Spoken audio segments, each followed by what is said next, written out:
porque hay personas que tienen que tomar el avión o el tren de vuelta a sus ciudades, y entonces vamos a intentar, también dependerá después del restaurante, estar los que volvemos a Madrid en el autobús, estar en autobús a las 3 de la tarde. La primera mesa redonda tiene 6 invitados. Si habla 10 minutos cada uno será 1 hora. Seguramente nos alargaremos por el intermedio entre uno y otro y eso. Pero bueno, la segunda mesa es a las 12. Si empezamos a las 12:15 o 12:30 tampoco pasa nada. La cuestión es que a las 2 en punto estemos almorzando para poder salir a tiempo hacia Madrid. La primera mesa redonda vamos a hablar de extranjerismos, neologismos, nuevas tecnologías, todo lo relacionado con la influencia en la información deportiva de léxicos que en principio pueden parecer extraños y que son propios y que son inherentes del lenguaje deportivo, especialmente, como no, en los deportes que vienen que se inventan otras personas que hablan otras lenguas. Hace poco tuve la dicha, que siempre es para mí, de que me invitara Susana Guerrero a dar una charla en la Universidad de Málaga sobre deporte, y me entretuve en ver las crónicas de Fórmula 1 de revistas de cuando yo iba a las carreras de Fórmula 1 en Montjuic y en el Jarama, incluso anteriores, crónicas del diario ABC, el diario La Vanguardia, los años 50, cuando Juan Manuel Fangio rompía la pana en la Fórmula 1, y fui haciendo un seguimiento de la aparición de extranjerismos en las crónicas de Fórmula 1 y constaté algo curioso. Ocurría justo lo contrario que con el tenis o el fútbol, otros deportes que poco a poco se han ido hispanizando los términos. En la Fórmula 1 ha sido justo lo contrario. Hoy en una crónica de Fórmula 1 uno puede encontrarse habitualmente 15 o 20 palabras raras que además uno no sabe qué son, y en el diario ABC, en el diario La Vanguardia, en los años 50, incluso hasta los años 70, no aparecía ninguna. Una, de vez en cuando, que era stand, que ahora es box, y que entonces también se simultaneaba con garaje o con taller, y no había más, no había más. Pero bueno, ayer empecé la presentación leyendo una pequeña crónica de béisbol.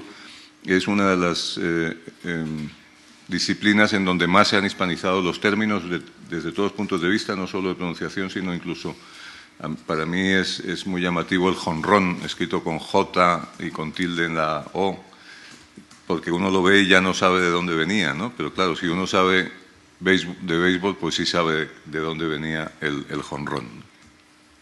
Empieza Alfonso Gil, compañero de la agencia EFE, y tiene la palabra.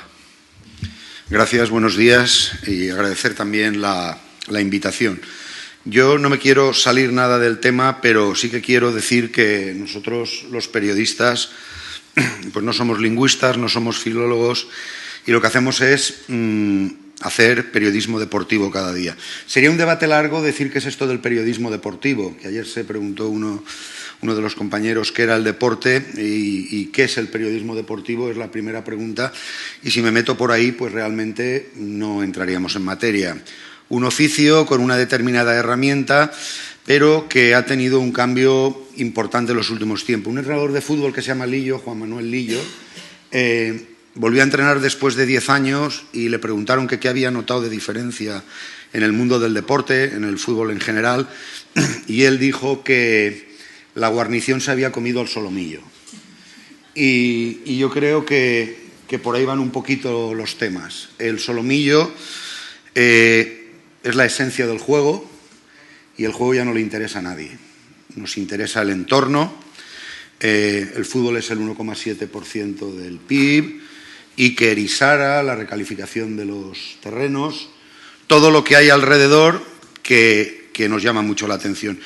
Yo tuve la suerte de estar en el Mundial de Sudáfrica, y allí pasó una cuestión menor, que fue que la selección española ganó la competición. Yo creo que las dos palabras que más escribí durante todo el Mundial fueron la palabra bubucela y luego la de aquel amigo fallecido ahora con forma de pulpo que se llamaba Paul. Fueron los dos objetos centrales de mis informaciones. Y el que no escribía de Paul o de las bubucelas no estaba donde tenía que estar. Se quedaba en cuestiones menores, pues como el gol de Iniesta o el gol de Puyol, que tampoco eran cuestiones muy, muy importantes, ¿no? Entonces, hemos dejado un poco el lenguaje del juego para pasar a hablar del lenguaje del fútbol, que son dos cuestiones que tienen poco que ver. ¿Y por qué? Porque vivimos en un mundo informativo que, si se me permite la palabra, está futbolizado. Y estar futbolizado va mucho más allá del deporte, ¿no? Y entonces, pues, hay varios niveles. Deporte, espectáculo y luego está el fútbol. La cuestión va en que la parte del juego, repito, nos ocupa poco, pero evidentemente la herramienta, el lenguaje en muchas ocasiones va por ahí. Había que hablar en teoría del miedo al español, de los extranjerismos. Bueno, yo creo que podemos convivir con ellos con cierta decencia. Yo me quedo con el catenaccio, me quedo con el hat-trick, aunque el otro día había una discusión grande que creo que no toca sobre que el hat-trick son 3 goles seguidos por el mismo jugador en la misma parte del partido y en la misma portería. Había un debate, no lo escuché el otro día. Pero ¿qué hacemos con las palabras de traducción directa? Sponsor, team. Yo creo que ahí sí que es fácil que nos vengamos a casa y hablemos en un castellano, porque el patrocinador o el auspiciador que dicen los sudamericanos nos puede dar mucho juego, ¿no? Match. Incluso ayer con un compañero hablábamos de la Champions League, ¿no? Yo me acuerdo de la Copa de Europa, que a mí me gustaba mucho la Copa de Europa. Claro, es verdad que hay un producto nuevo, es una cuestión diferente, hay una marca, hay dinero, y entonces ahí ya juegan otras cosas. En Valencia tuvimos una competición que se llamaba la America's Cup, que a mí se me ocurrió pensar si se podía decir Copa de la América, pero parece que no. Parece que no, porque la empresa que lo llevaba imponía ese criterio a las autoridades. Y entonces en la agencia EFE escribíamos unos teletipos incomprensibles donde ponía Copa de la América. Y hasta me llegaron a decir que estaba confundido, que eso de Copa de la América era una competición de fútbol que había en Sudamérica. Y bueno, ahí nos quedamos navegando un poquito solos en aquel desierto, ¿no? Yo creo que un poco como el objetivo es, como dijo Alfredo Di Stéfano, y si la anécdota no es real, por lo menos está bien contada y los que le conozcan sabrán que le pusieron un portero para probarlo, lo probó, no dijo nada, al segundo día no dijo nada y al final llegó el presidente y le dijo: dígame algo a ver si lo fichamos. Y dijo: bueno, las que van afuera no las mete adentro. Pues eso yo creo que es lo que tenemos que hacer un poco. Las que vayan afuera no meterlas adentro. Y con eso yo ya me conformaría, ¿no? El tema de los extranjerismos van por ahí. Hay cuestiones, y aquí hay gente que sabe mucho de baloncesto, tenemos ahí un playoff que está presente en nuestras vidas, pero el otro día estaba yo viendo una información de fútbol y hay unos equipos de segunda división que se van a cruzar para subir a primera. Y yo me acuerdo que antes había una palabra que se llamaba promoción, y a mí no me desagrada del todo. Yo creo que si la mantenemos tampoco nos va a pasar nada, ¿no? Evidentemente hay conceptos que nos llegan y claro, el playoff pues suena mejor que la final entre 8 o la final entre 4, porque en definitiva el playoff lo que quiere decir es que el que pierde se va a su casa, ¿no? Y bueno, ahí está. Dicho esto, a mí me da un poquito de miedo el tema de los extranjerismos, pero lo que me da verdadero pánico es el uso del castellano. Los extranjerismos los podemos ver de alguna manera, pero el uso del castellano. El otro día ya oí en 2 ocasiones el verbo encimar. Encimar. No sé si las enzimas es esto que tiene algo que ver con la química, o era estar cerca o encima de alguien, ¿eh? No sabía yo de qué estábamos hablando, y el verbo encimar me da mucho miedo, porque yo creo que las auténticas barbaridades cuando se cometen por ahí. ¿Qué hacemos con los rivales asequibles y los rivales accesibles? Bueno, si son fáciles de comprar ya sabemos cuáles tenemos que utilizar, ¿no? Las retransmisiones, cuando no ha habido una transmisión previa, los precalentamientos, cuando no ha habido un calentamiento, Precalentar debe ser tomarse un café antes de hacer el calentamiento o ir al servicio, no sé, cualquier cosa. ¿Qué hacemos con el tiempo de descuento y el tiempo de prolongación? Estamos diciendo exactamente lo contrario, ¿no? Y por ahí también hay algunas cuestiones que podíamos pulir un poco. La remontada, cuando no pasamos de un triste empate, por mucho que estuviéramos perdiendo por goleada, y ganar por 6-5, yo creo que es ganar por la mínima, ¿no? No sé si van por ahí los temas. Yo creo que los ejemplos son los que más nos tienen que hacer reflexionar. Hace poco vi que iban a hacer un partido semidiferido. Semidiferido. No lo pude ver porque no lo encontré, no sabía que hora empezaba. Y bueno, a lo mejor también es el momento de quizá a lo mejor de provocar alguna sonrisa. El radiofonista, la radio, la verdad es que ayer se habló un poco de la televisión, Carlos, pero la radio hace hablar muy deprisa y la radio es traidora para el periodista porque evidentemente el esfuerzo de la velocidad del ritmo y aquel compañero que ante las injusticias dijo, ante las injusticias yo me relevo. Decidió relevarse y un viejo maestro como fue don Pedro Escartín con Bobby Charlton y su hermano Bobby Moore. Es decir, que hay cosas que vale la pena recordar. Negligencias, la serocopia que le hicieron a un futbolista en la rodilla porque estaba lesionado, y el que tuvo un tirón, el masajista se lo puso bien y siguió corriendo. Entonces, con todo este tipo de conceptos, yo creo que evidentemente nos podemos divertir un rato, pero tenemos que entrar en una dinámica de procurar reflexionar. Ayer se habló mucho de la parte que enriquece, yo a lo mejor estoy un poco hablando de la que empobrece, que también la hay, y sobre todo para mí lo importante es el día a día, el caso a caso, el noticia a noticia, que te plantean unos debates inmensos que cuando escribimos los periodistas de agencia a veces ni tenemos una uniformidad entre todos. Y antes de terminar, porque tampoco me quiero extender mucho, yo quería dejar unas 6 o 7 imágenes que serían para, como esas imágenes de televisión, un poco del non-comment, que a lo mejor no tendría nada más que decir, y hay una un poquito dedicada a Elena porque para que veas que las mujeres sí que salen en los medios. Si quieres puedes... sí. Tengo que ir yo allá a darle. ¿Tú lo has metido? Yo sí. Pero ahí lo tiro. Ahí la tengo. No, pero ahí la tengo.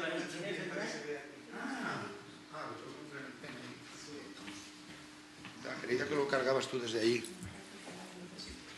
Bueno, en definitiva se trata de lo de don Alfredo Di Stéfano. No meter adentro los que van afuera.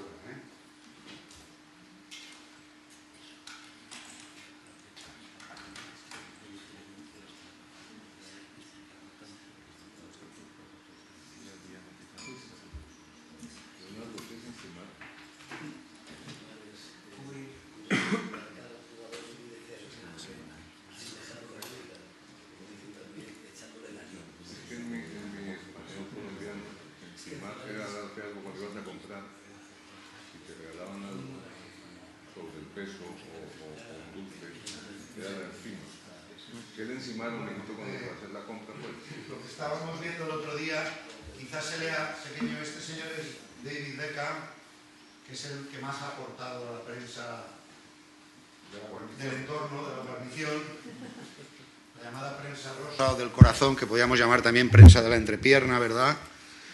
Batalla en Hispalis, y yo decía que no iba a decir mucho, pero por si no se lee bien, Antoñito, es normal que tengamos manía al Real Madrid, hay que ganar por lo civil o por lo criminal, a todos nos hierve ya la sangre roja, por lo menos sabemos que es roja, que no son de familia. Esto es una eliminatoria entre el Valencia y el Inter de Milán, que se clasificó el Valencia con una pelea al final increíble con el amigo Ibrahimovic ahí como protagonista. Bestial, no sabemos qué es bestial, sino el éxito deportivo o la animalada que están haciendo. El Madrid ficha bien, ¿ves? ¿Ves cómo sí?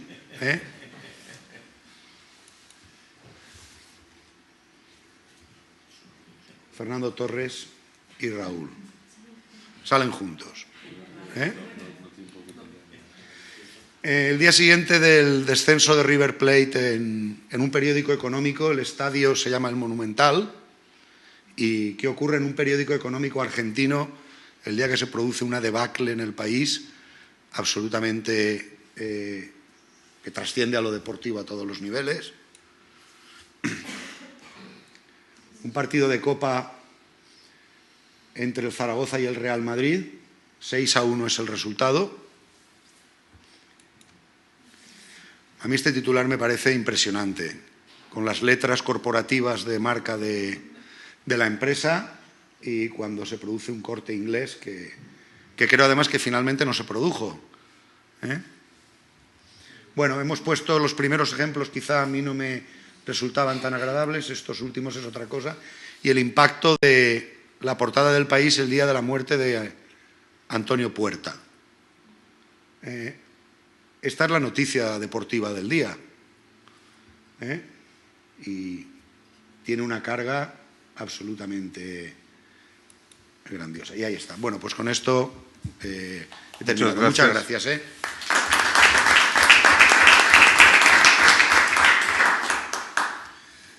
Tiene ahora la palabra Paco Rengel, especialista en baloncesto y propietario de una página muy interesante que le recomiendo a todos en Internet, que se llama Básquet Confidencial, donde además de baloncesto se habla de algunas otras cosas y muchas veces sobre el buen uso del español, cosa en la que Paco siempre ha sido una de las personas que más han trabajado, y es uno de los, como dije ayer, de los 4 supervivientes que estuvimos aquí hace 20 años. Él vino de Rondón, no estaba invitado al seminario, pero enseguida formó parte de nuestro grupo y sigue formando parte desde entonces, y también de los amigos. Tienes la palabra. Muchas gracias. Más que nada tengo que aclarar eso, porque yo, ante los méritos contraídos por todos ustedes, el único mérito que tengo es que soy un observador y un interesado por esto, ¿no? Y no es que viniera de Rondón, sino que me inscribí como alumno. Y entonces, claro, un periodista de Málaga aquí, escuchando a unos lingüistas y tal y cual, dice, pobrecillo, vamos a invitarlo a comer algún día. Y entonces ahí nació todo, ¿no? Entonces, bueno, pues simplemente yo lo que voy a hacer es lo que he ido observando con mi calidad de observador del lenguaje, de mi profesión, que es la de periodista, de inquietud por mejorar siempre, porque es imprescindible mejorar siempre.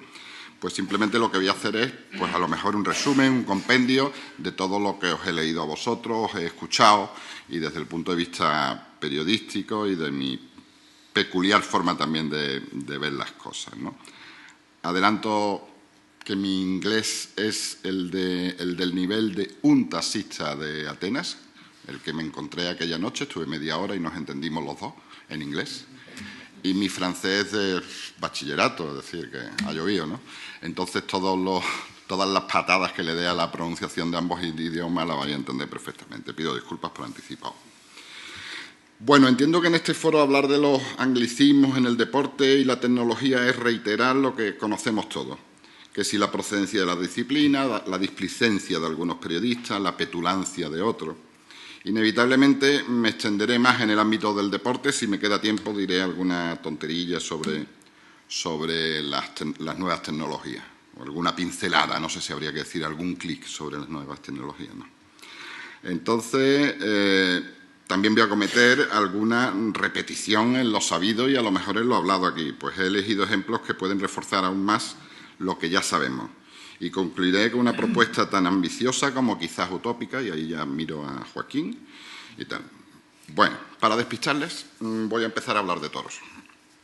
Sabido es que en España se hallaron datos sobre lances con toros desde siglos antes de que se descubriera América, y también que la denominada fiesta nacional se implantó en el sur de Francia y en algunos países de América, donde se mantiene.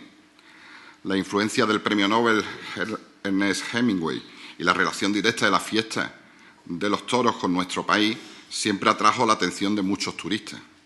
De hecho, hay plazas en España que se devalúan cara al entendido como plazas de turistas, a las que acuden mayoría de foráneos y, por tanto, el espectáculo no es exigente ni con ganadería ni con toreros. Me cuenta un buen amigo que recorre el mundo cada año viendo festejos que en Francia la terminología que utilizan los aficionados es la misma que se escucha por aquí o por América. Entre otras cosas, al tratarse de la zona sur del país vecino, son muchos los franceses que hablan español, y más si son aficionados a los toros. Los franceses dicen, me contaba el amigo, los avíos y los aceros, que imagínate, me decía un francés diciendo los avíos y los aceros, pero bueno, me pone como un ejemplo claro, ¿no? Los términos taurinos son abundantes y cualquiera que no sea un aficionado muy introducido apenas puede entender un 15 o un 20%. Ejemplo, amusgar, cuando el toro mueve las orejas hacia adelante y hacia atrás con señales de querer embestir. ¿Lo sabía alguien?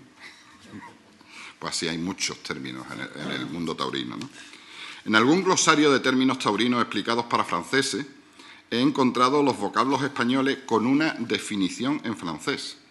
Sin embargo, sí hay algunas palabras adaptadas al idioma de Víctor Hugo, ¿no? Adorno, ornament, banderillas, banderils, barrera, barrière, bravura, bravoure. Parece lo de Tipicol, ¿no? Empezó, ¿no?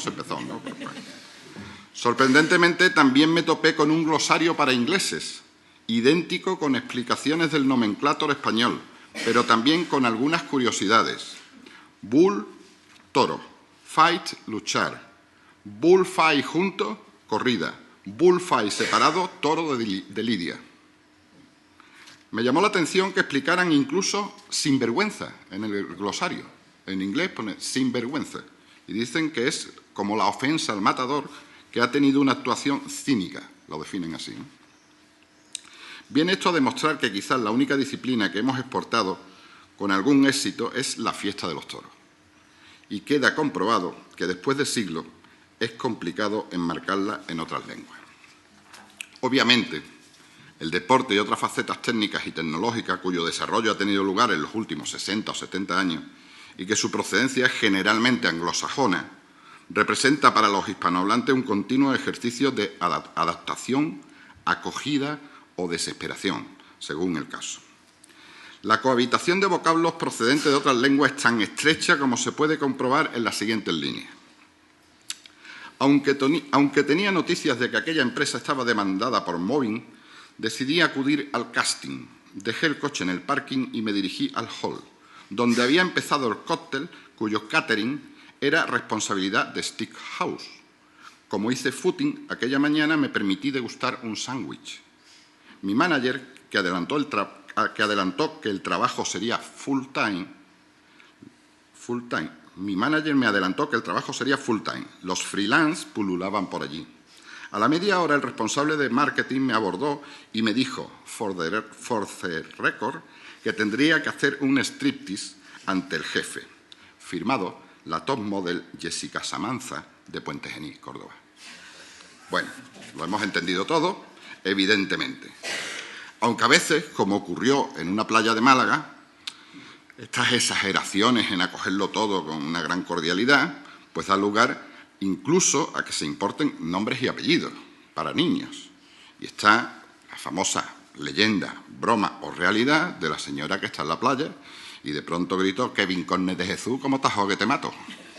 Entonces, ítem más, los nombres de las competiciones, que lo hemos hablado antes, lo ha mencionado Alfonso, dio lugar a que hace unos años un directivo de un club de fútbol de Málaga, del Málaga evidentemente, que el hombre le cuesta trabajillo en español, pues ya el follón de la Champions, la Liga de Campeones y tal y cual, el equipo iba bien y entonces los postres una cena así alegre, dice, bueno, vamos a echar un brindis por la Champions de campeones. Y aquella frase quedó como memorable en la historia del fútbol en Málaga, evidentemente, ¿no?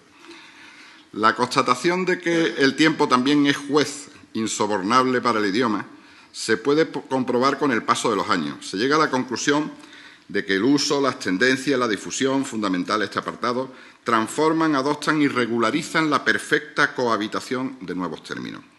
Lo podemos comprobar en estos ejemplos de tenis, que es como poner la tele en blanco y negro y ver a Manolo Santana, que nos aficionó a muchos al tenis, o ver la tele en color y observar y admirar al gran Rafa Nadal, ¿no?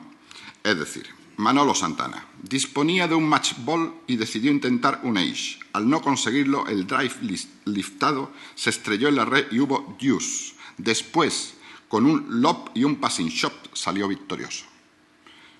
Rafa Nadal, o sea, era la bola de partido e intentó un saque directo, pero no lo logró, y el golpe con efecto que devolvió se estrelló contra la red. Iguales. Un globo y un preciso golpe de derecha colocado sobre la línea le dieron la victoria.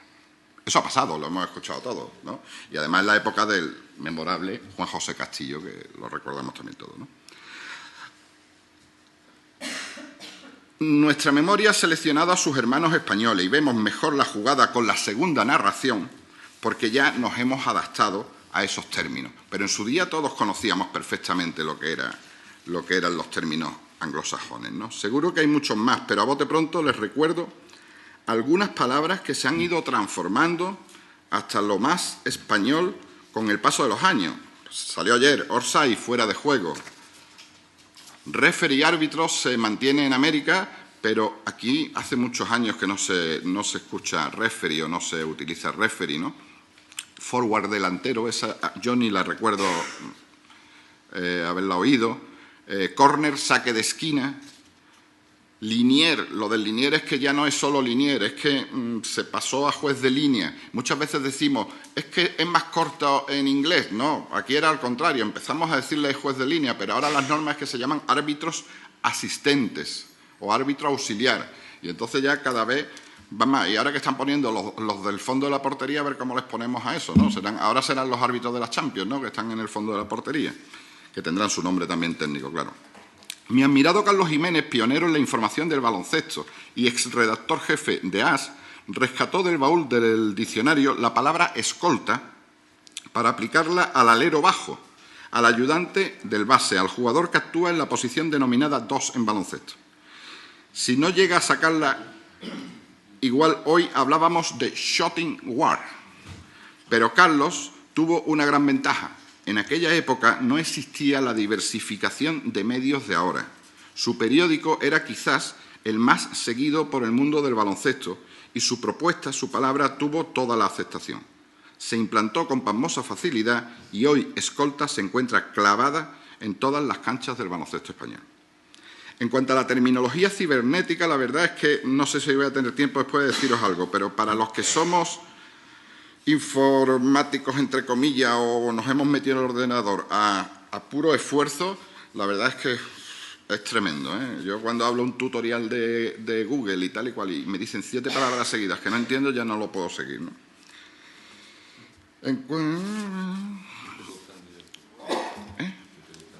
Pues ya voy terminando. En esta lucha cotidiana que será constante, pienso que deberíamos considerar que con el tiempo la terminología se asienta. Quizás se podrían acortar los plazos, y eso es lo que propongo. Dar un paso adelante para filtrar, eliminar, aceptar y consensuar los términos al objeto de elegir los neologismos necesarios, erradicar los que tienen sentido y, sobre todo, difundirlos. Hoy eso resultaría más complejo por la multitud de medios, pero por el contrario encontramos otras herramientas, otras fórmulas. Entiendo que no es demasiado complejo confeccionar, propongo que en la web de la Fundeu, evidentemente el marco ideal, la relación de neologismos más utilizados en los medios y sus alternativas en español, muchos ya recogidos por la propia Fundación. Se trataría de consensuar el término más apropiado entre filólogos, periodistas, especializados e incluso deportistas de la disciplina concreta. Se abriría una ventana, window, de fácil acceso para cualquier informador y con el tiempo a muchos anglicismos que ahora parecen inevitables los catalogaríamos como históricos, igual que los mencionados anteriormente.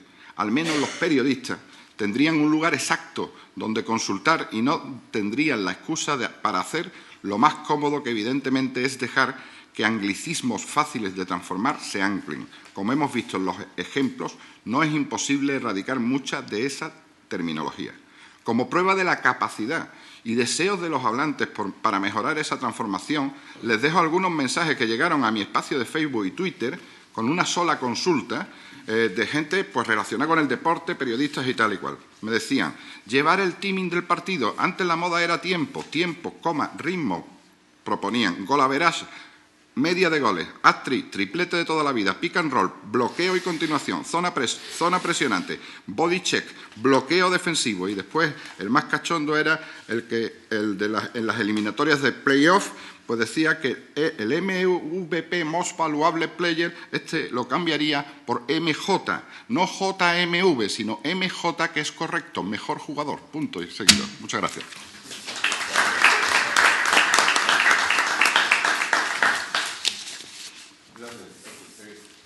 Muchas gracias. Un pequeño inciso. Antes estaba José Luis Rojas intentando recoger las direcciones de correo de todos. O Joaquín o yo os las mandaremos directamente desde Madrid. Muy bien, me alegro. Tiene la palabra Félix Rodríguez, otro de nuestros habituales, otro de los que ya forman parte del equipo de expertos con los que tiene la suerte de contar siempre la Fundeu, autor de interesantes diccionarios jergales y de uno de los libros más utilizados en la biblioteca de la Fundeu, que es el nuevo diccionario de anglicismos.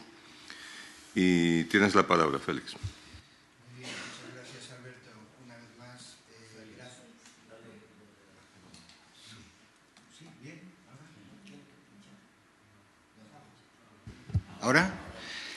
Bien, una vez más, muchas gracias por esta invitación. La verdad es que todo lo que suena a léxico y aspectos sociales del lenguaje, pues siempre me motivan a venir aquí y a escribir y a profundizar en algunos aspectos que a lo mejor había ya iniciado, como es este del anglicismo. No había reparado demasiado en el anglicismo de deporte, pero me habéis hecho reflexionar y trabajar un poquito. Bien, cuando uno habla del anglicismo, enseguida piensa en un término técnico que parte de un registro formal, que parte de la lengua escrita. Y también piensa uno, se nos representa la imagen de Estados Unidos, con su hegemonía en campos diversos como la política, la economía, la ciencia, las comunicaciones, es decir, aspectos serios relacionados con el mundo del trabajo y el mundo del desarrollo. Pero no se repara tantas veces en una dimensión vital de la existencia como es el ocio y el juego, y ahí ocupa un lugar muy importante el deporte. Y en el deporte podemos ver anglicismos desde el principio de los tiempos casi, desde la palabra sport en el 19 y luego con la terminología del fútbol, el deporte rey, que precisamente a finales del 19 y principios del 20 pues hay una eclosión de términos anglicistas. Bien.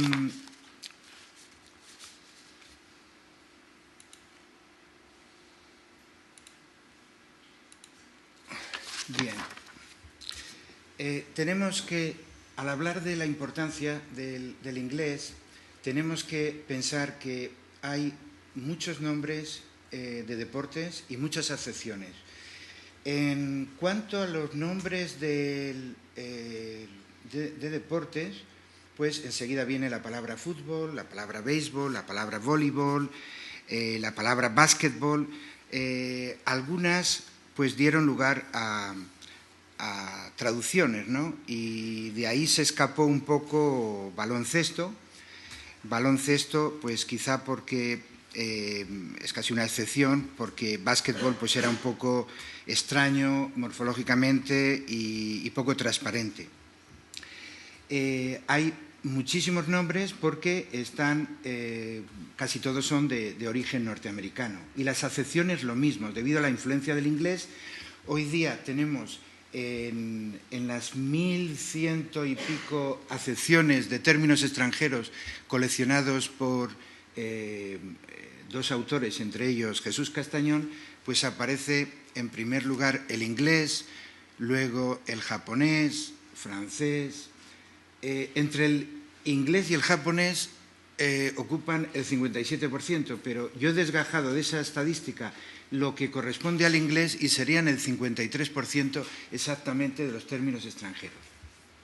El nombre es muy importante en la terminología, sobre todo cuando se quiere internacionalizar un deporte. Y el mejor ejemplo es back trial, que empezó siendo bici trial, pero en el año 70 y tantos, 73 o 74, esto lo inventaron en Cataluña, pero claro, enseguida lo pusieron nombre español, catalán, trial sin. Pero claro, trial sin, una vez que traspasó fronteras, pues había que internacionalizarse con un anglicismo, y así surgió back trial. En el fútbol y en el deporte tenemos que pensar que se trata de una terminología semitécnica. Hay una cultura, hemos hablado aquí repetidamente de la cultura popular donde entra el fútbol, ¿no? Pues bien, por ser una terminología estrictamente semitécnica, en palabras en términos de Teresa Cabré, más que propiamente técnica, pues vemos que hay, enseguida se pasa al oral, a sentidos figurados, precisamente por esta oralidad. Si hablamos de goleada, de marcar un gol, de penalti, de que alguien es un crack, como se dice ahora habitualmente, para alguien que destaca es hábil en alguna rama del saber, ¿no? Luego está el fútbol, es tan importante que acapara, usurpa terminologías de otras áreas deportivas. Hace poco nos refería Paco Rangel a playoff, del baloncesto. Pues bien, también tenemos el Most Valuable Player, MVP, que ahora se utiliza tontamente en lugar del sintagma, ¿no? El derby de los caballos, y luego el hat-trick, que está ahora tan de moda porque, en fin, tenemos a Messi y Ronaldo a veces metiendo un hat-trick, pero no en el sentido etimológico, porque esto viene del cricket y, según se cuenta, se llamaba el hat-trick, era como el premio que se daba al que marcaba 3 tantos seguidos y se le regalaba un sombrero, de ahí hat del inglés. Pues bien, esto lo estamos metiendo en fútbol, aunque ya convive con la palabra triplete.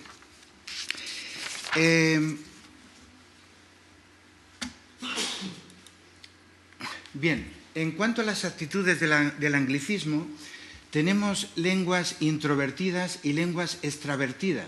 Lenguas introvertidas o puristas, y extravertidas, pues más receptivas ante el anglicismo. Dentro de las introvertidas, esto es una terminología utilizada por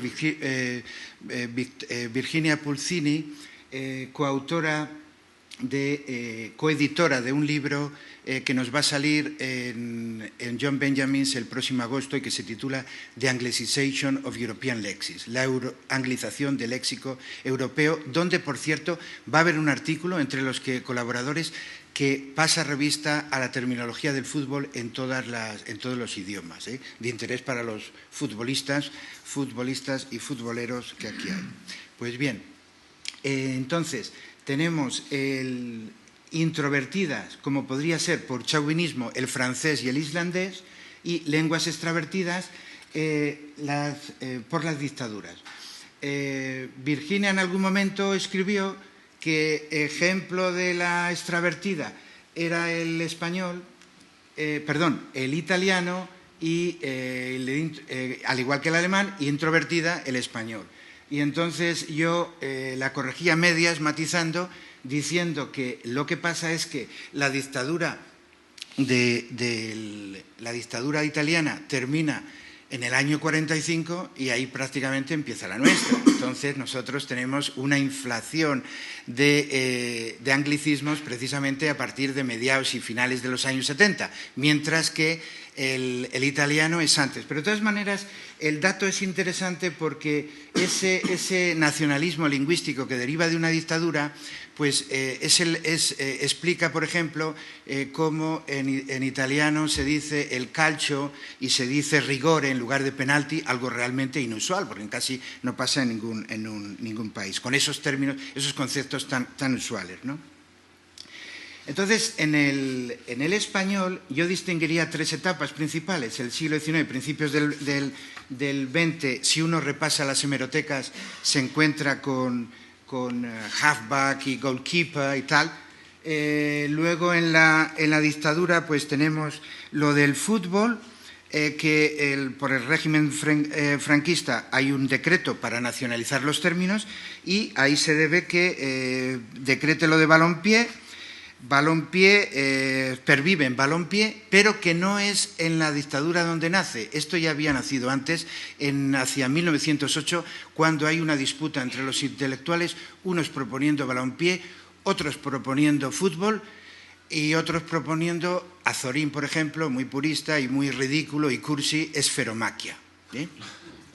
Pues bien, alguno más fiel a la sintaxis del inglés propuso pie-balón, pero bueno, al final se impuso la favorita de Jacinto Benavente, que fue fútbol. En los años 60 y 70, eso ya hemos sido nosotros más testigos, pues son... la transición democrática nos abre la puerta al exterior y entonces, lejos del aserto de Salvador Madariaga, que se refería a España como una colonia de Estados Unidos, tenemos ahora un realismo mayor, cierto purismo, pero entre los académicos, tanto La Pesa, Lorenzo como Seco, como Lázaro Carreter, tienen una postura más liberal. Y como ejemplo citaré unas palabras de Lázaro Carreter, Declaraciones al País, donde dice: yo creo que es una batalla absolutamente perdida. Puede que sea una visión muy pesimista, pero mientras el modelo de vida norteamericano no solo sea aceptado, sino asumido con entusiasmo por la sociedad, desde el calco del cuarto de estar a la luna de miel, mientras nuestra vida social no sea más sólida, estamos a merced de los anglicismos americanos, es una guerra perdida. Pero este realismo y al mismo tiempo crítica constructiva, no solamente lo vemos en hombres de letras, en académicos, en lingüistas, sino también en hombres relacionados con el periodismo y relacionados con el deporte. Y así vemos, por ejemplo, en una entrevista en El Mundo, donde el periodista y escritor Julio Somoano, refiriéndose a la Fórmula 1, como antes se decía, y en esa misma línea que apuntaba Alberto, pues dice: en la Fórmula 1 es terrible. Si escuchas un párrafo de este deporte y no sabes nada de Fórmula 1, crees que has pillado la BBC. Bien, luego tengo recogido aquí, pero por falta de tiempo no me referiré, pues lo que dice la Fundeo al respecto, lo que dice el TERCAT al respecto de rugby, los términos que acepta, pero donde es interesante unas declaraciones donde dice, reconocen que no es viable la denominación catalana en casos como safety, touchdown y play action. Yo no sé si Rosa Colomer tendrá algo que decir al respecto, pero bueno, esto es lo que ocurre. En cuanto a las variaciones, es interesante ver los distintos niveles de análisis. Por ejemplo, el dialectal, el español americano, el español inglés, peninsular, en el fútbol, en el rugby, por ejemplo, en Argentina se habla del hooker, como en inglés, el jugador es el encargado de sacar una pelota con el talón en una melé, y en español decimos el talonero, precisamente por la palabra talón. En América se dice scrum y aquí se dice melé, imitando al francés. Es decir, Francia nos queda cerca y ahí pues eso lo vemos pues cuando decimos horas punta, calcando a head de point, y los sudamericanos dicen horas pico, calcando al peak hours, ¿no? Curioso, pero ahí está un buen ejemplo. Luego, en cuanto al proceso de integración, podemos ver la silabación natural. Es una tendencia en la adaptación, pues quitar, por ejemplo, sport sobrevive, cuando decimos es de sport, pero estaba sportsman, estaba sportivo así, y hoy día decimos deportivo.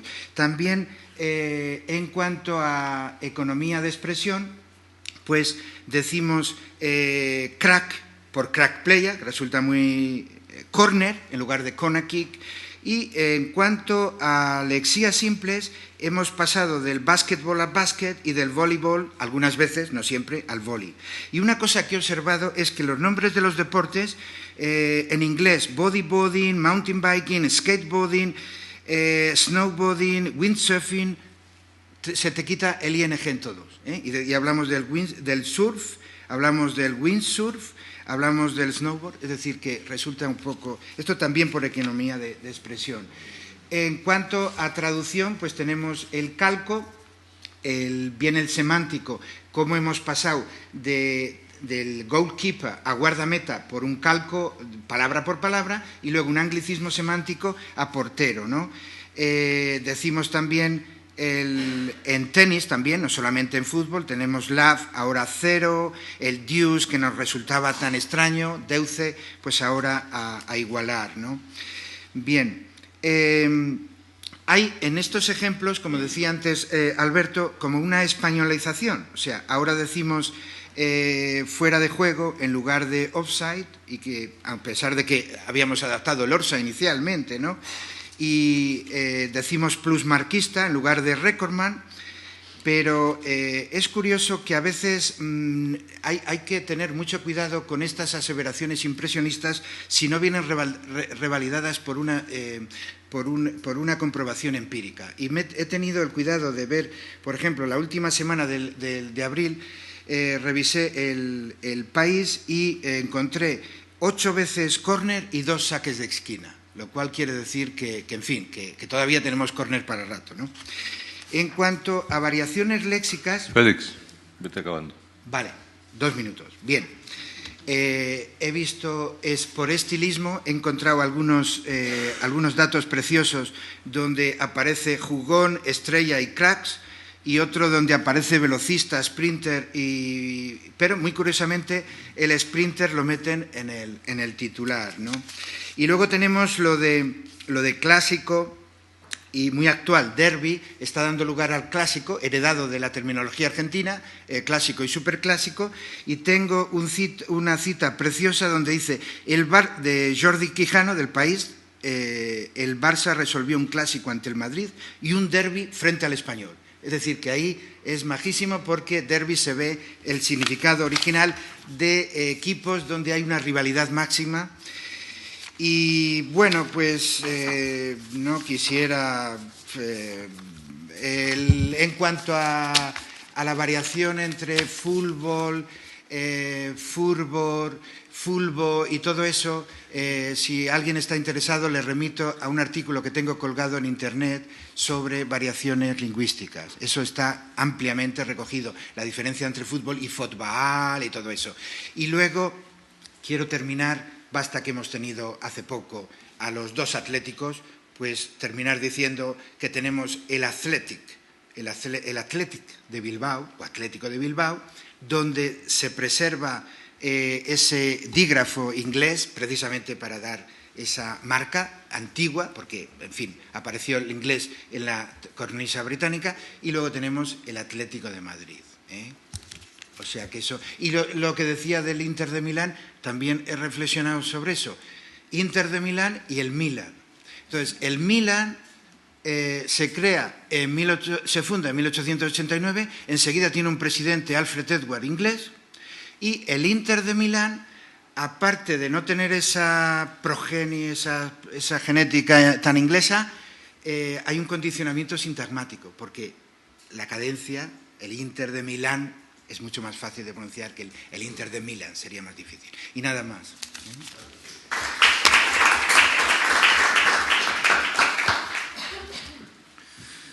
Tiene la palabra Maximiano Trapero, al que le leyeron la tesis doctoral ayer en el discurso inaugural. Hace 20 años yo me di cuenta cuando sucedió eso ayer. Me recordaba clarísimamente, también porque lo he releído alguna vez en el libro de actas, la intervención de Maximiano hace 20 años aquí sobre la evolución y la historia de la palabra deporte. Y cuando empezamos a organizar este seminario, pues fue uno de los nombres que nos gustó rescatar de entonces, y aquí lo tenemos con nosotros. Tienes la palabra, Maximiano. Muy bien. Buenos días. Muchas gracias de nuevo a quienes nos han reunido aquí.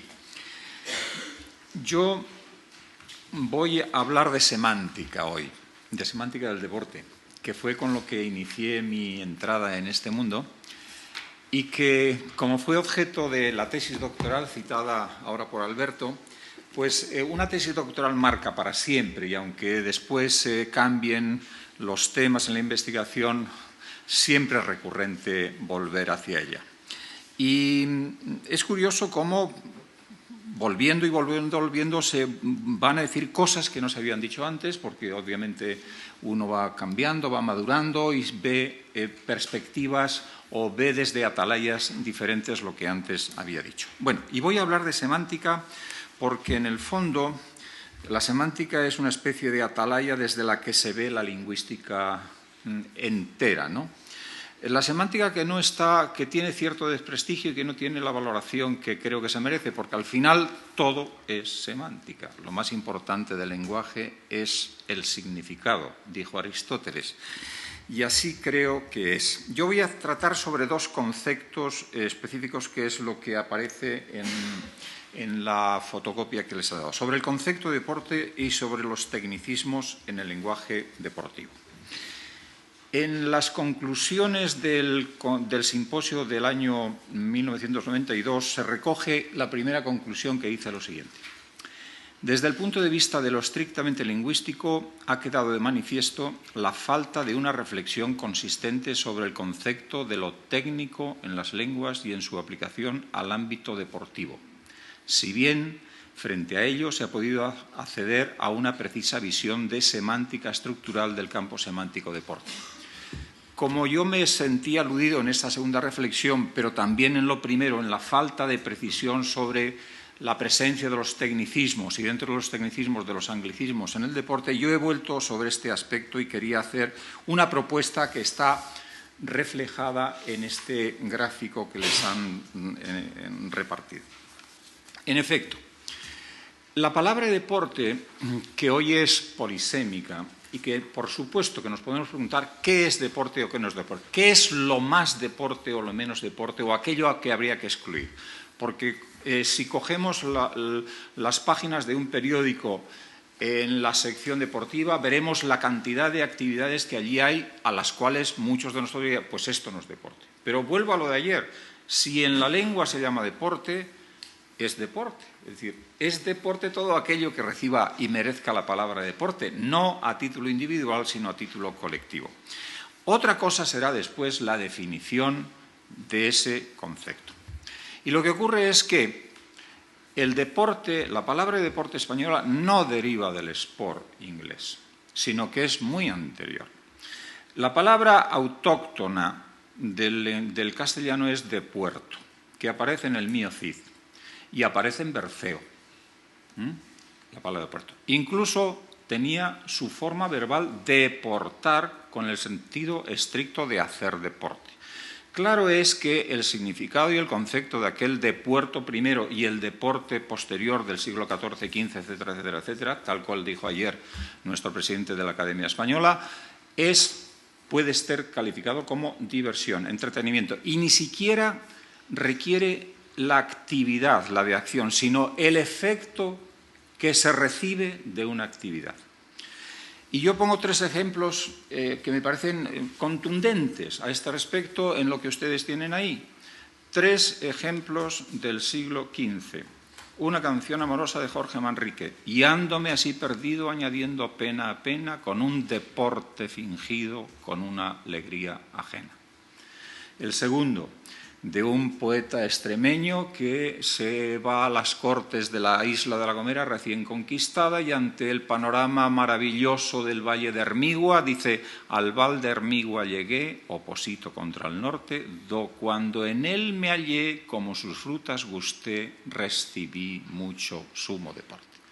O la tercera, de Lucas Fernández, en un auto de Navidad: gran deporte y gran conorte debemos todos tener, pues Cristo quiso nacer. De tal manera, pues, que, a diferencia de otras lenguas románicas, en donde sport se introduce con el mismo significado que viene del inglés, en el español, deporte atrae el significado nuevo de sport, pero conserva el significado antiguo. Con lo cual es un término polisémico, sí, pero conserva el significado antiguo, y de ahí las confusiones grandes que hay para la definición de ese término. Y creo que en la academia, como dije ayer, todavía no ha llegado a intuir este doble significado que tiene cronologías diferentes, de tal manera que, en efecto, como ayer nos decía también el profesor Berkla, en la palabra deporte hay dos acepciones, pero es que en la primera acepción, que se refiere a ese concepto primero de diversión, incluye también aspectos de la segunda, cuando habla de ejercicio físico, que no necesariamente entendió. Por lo tanto, esa es la primera cuestión. La palabra deporte, en el español actual, conserva el significado patrimonial antiguo y aglutina a su vez, ya sumado, el nuevo significado traído del sport. Bien, viene después la segunda cuestión de mi intervención, sobre los tecnicismos en el lenguaje deportivo. Si el lenguaje del deporte es un lenguaje sectorial, es un lenguaje especializado, es un argot. De los tres tipos de distinciones que se pueden hacer a este respecto, la de que sea un argot, la de que sea un lenguaje sectorial o la de que sea un lenguaje científico-técnico, a lo más que podríamos llegar, podría decir a que ser un lenguaje sectorial, pero tan sectorial como puede ser la de los poetas o la de los críticos de arte, no más allá. Otra cuestión es la presencia de tecnicismos en el lenguaje deportivo, y a eso me voy a referir ahora. Para poder entender, al menos desde el punto de vista de la semántica, las clases de palabras que una lengua tiene, tengo aquí este gráfico que hay ahí. Vamos a ver, entendemos la lengua como un mecanismo que los hombres inventaron para hablar de la realidad. Y en la realidad hay cosas objetivas, físicas, pero también cosas mentales. Y eso es lo que hay. En la realidad extralingüística hay cosas y conceptos. Y para referirnos a esos dos mundos extralingüísticos, uno físico y otro mental, la lengua utiliza tres clases de palabras. Las nomenclaturas, que son palabras que se refieren a objetos bien definidos físicamente, libro, bolígrafo, balón, o aquellas palabras que llamamos palabras términos estructurales, términos estructuras, estoy hablando de una distinción de Eugenio Coserio, cuyo significado depende de la propia lengua. El significado de bueno requiere de otra palabra de la misma lengua, malo. El significado de joven requiere de otra palabra, viejo. El significado de anciano, etc. Por lo tanto, el significado de estas palabras se determina en la propia lengua y, por lo tanto, es muy difícil la traducción, si es que alguna vez es posible la traducción hasta sus últimos años. No, sin embargo, en las nomenclaturas. Hay un pasaje clarísimo y ejemplar en 100 años de soledad.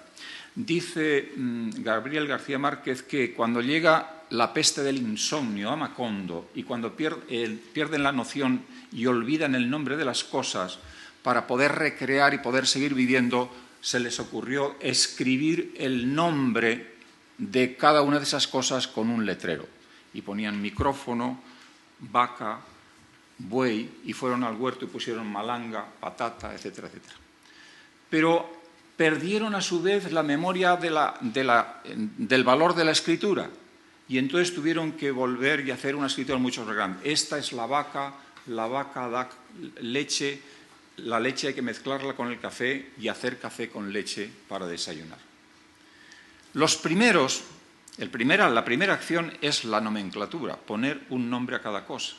Pero el segundo es la estructura. ¿Cómo podemos nosotros decir hervir, desayunar, si no tenemos a la vez hervir, cocinar o desayunar, cenar, comer? Si no tenemos a su vez otros términos, nunca podríamos llegar a determinar el significado estricto de esas palabras. Por último están los tecnicismos, que son aquellas palabras que tienen una definición precisa desde un punto de vista técnico o científico. Pues bien, desde el punto de vista semántico, estas tres clases de palabras, nomenclaturas, tecnicismos o estructuras, tienen dos tipos de contenido, o la designación o la significación. La significación es estricta de las palabras estructuras, mientras que la designación, que lo que une es una palabra con un objeto o con una realidad mental, pueden ser nomenclaturas y tecnicismos. Y ahora entramos entonces en la estructura del léxico del campo deporte. 1.500 palabras decían que contenía el diccionario de la Academia sobre el léxico deportivo, y puede haber muchas más. Yo no sé cuántas palabras tiene ese último libro que hizo Jesús Castañón exclusivamente sobre los anglicismos, pero naturalmente el lenguaje deportivo no solamente se nutre de extranjerismos. Y aquí está, creo, la madre del cordero para tratar de poner orden, como propuesta, obviamente, desde el punto de vista semántico al léxico que se aplica en el deporte. Yo distingo 3 niveles, tomando como centro la palabra deporte. Y hay un nivel superior, que son las palabras que definen a deporte, que son las utilizadas para definir a deporte. Por lo tanto, desde el punto de vista semántico, son palabras más genéricas, cuyo significado es más genérico el que el de propio deporte. Y ahí establezco 4 grupos funcionales. Grupos funcionales son también una terminología de la lexicología estructural. Todas esas palabras están extraídas de las definiciones que el diccionario de la Academia utiliza para deporte, deportivo, deportivamente, etc. No me estoy inventando nada. Y cada uno de esos grupos funcionales, el 2, pues es el grupo 2, y 5 son los tipos de actividad. Pero el 2, pasatiempo, recreación, diversión, placer, sería justamente aquellas palabras cuasi sinónimos o definidoras del concepto tradicional antiguo del deporte, mientras que el 5 serían las palabras definidoras de deporte en ese nuevo concepto técnico del sport. Mientras que los campos 3 y 4, el 3, la intencionalidad, descanso, gusto, reposo, produce, lo dice el diccionario de la Academia, y es verdad, o el 4, desinterés, proceder deportivo, corrección, cuando correspondiente, por ejemplo, al uso hacer algo por deporte, tener una actitud deportiva que no necesariamente tiene que estar vinculada a la práctica del deporte. Y el nivel inferior serán aquellas palabras que necesitan de la palabra deporte para su definición. En primer lugar, tenemos el grupo 6, las clases de deportes. Finalmente, el término, el 7, aquellas palabras que referidas a la organización de su práctica, campeonato, partido, etc. El 8, el lugar en donde se realizan esos deportes, cancho, campa, estadio, polideportivo. El 9, el instrumento, los instrumentos que se utilizan para su práctica. Finalmente, el 10, ya podría haber otros, sobre la reglamentación y los otros. Bien, concluyo. Sobre esta estructura, sobre esta propuesta, tiene especial interés el estudio de la procedencia de los tecnicismos deportivos, no todos del inglés, hay muchos del griego, muchos del francés, ahora también del japonés.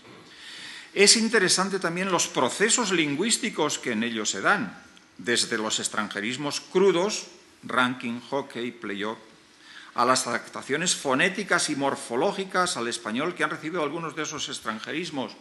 Fútbol se ha convertido en fulbito y, por lo tanto, incluso en el habla popular de Canarias, furbito.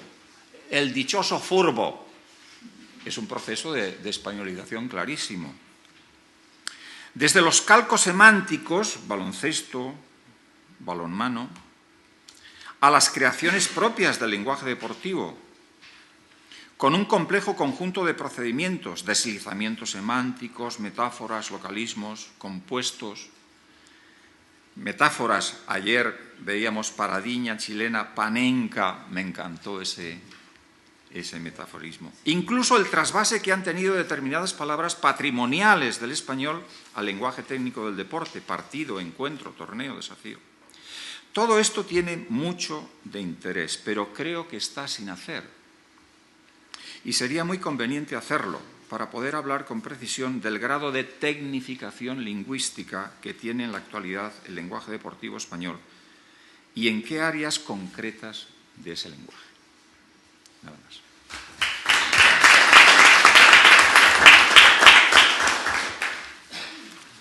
Gracias, Maximiano. Tiene la palabra Susana Guerrero, otra miembro de nuestro equipo. Qué mala idea tiene. ¿He dicho algo raro? Otra miembro de nuestro equipo habitual, muy querida colaboradora de la Fundeu desde siempre y gran experta en diversas áreas del uso del lenguaje, investigadora, autora de bastantes obras sobre el asunto. Y tienes la palabra, Susana. Bueno, estoy encantada de estar aquí, de ser colaboradora asidua de la Fundeu y ya de estos seminarios. Bueno, es la primera vez que traigo una presentación, no sé si acertaré o no y si me convendrá, pero bueno, lo voy a intentar. He hecho una selección de portadas y de titulares a través de los cuales creo que voy a intentar que se entienda mejor lo que quiero decir. Ya ayer se vio que yo estoy en la parte de Leonardo, de que pienso que se aportan muchas más cosas desde el lenguaje deportivo que cosas que criticarle, ¿no? Entonces, en ese sentido, me voy a centrar en una parte que a mí me interesa mucho, los procedimientos de creación léxica. El lenguaje deportivo a mí me da un terreno tremendo para analizar este tipo de cosas. Dentro de estos procedimientos de creación léxica me voy a centrar precisamente en creación de palabras, en neologismos, dentro de lo que sería la neología estilística, es decir, aquellas palabras que se crean con una voluntad de estilo porque se pretenda una función lúdica, porque se pretenda una crítica, o sea, hay mucho de neología tendenciosa, hay mucho de llamada de atención, etc. Y dentro de esto pues voy a seleccionar determinados procedimientos como es la derivación intensificadora, algunos cruces léxicos, algo de siglas, poco, no voy a tener mucho tiempo, claramente, ¿no? Entonces, bueno, pienso que hay algo que caracteriza a este tipo de palabras que se crean dentro del lenguaje deportivo y es que se quedan muchas más palabras de este tipo que en otros ámbitos. Por ejemplo, en publicidad se crean muchos términos de este tipo porque son muy vistosos, muy visuales, pero se pierden. Sin embargo, dentro del lenguaje deportivo, muchos de ellos se quedan y se quedan por distintas razones. Porque muchos tienen una autoría clara de un periodista que tiene un impacto grande, porque muchos se quedan incorporados a lo que sería el imaginario colectivo de la jerga y se retoman. Ahora pondré algunos ejemplos de esto que quiero decir. Y bueno, cuando he visto a Alfonso hablar y has puesto el ejemplo del seísmo, me venía muy bien por el cerocerismo, que ya lo tenemos y que se nos ha quedado, que es un término creado por parasíntesis, que es buenísimo, el 00, que también se produce en este tipo de palabras una ampliación del significado, el significado se generaliza, al final ya el cerocerismo no es solamente un resultado en 0-0, sino también el jugar para no meter goles y no se defiende, que ya es el cerocerismo, ¿no? Hay, como decía, metáforas que gustan porque tienen una autoría y por eso quizás tengan más impacto, como el famoso partido con gafas, que es buenísimo un partido con gafas, un partido que termina 0-0. Gustó, se nos quedó, se transformó y ahora se nos ha quedado el resultado gafas.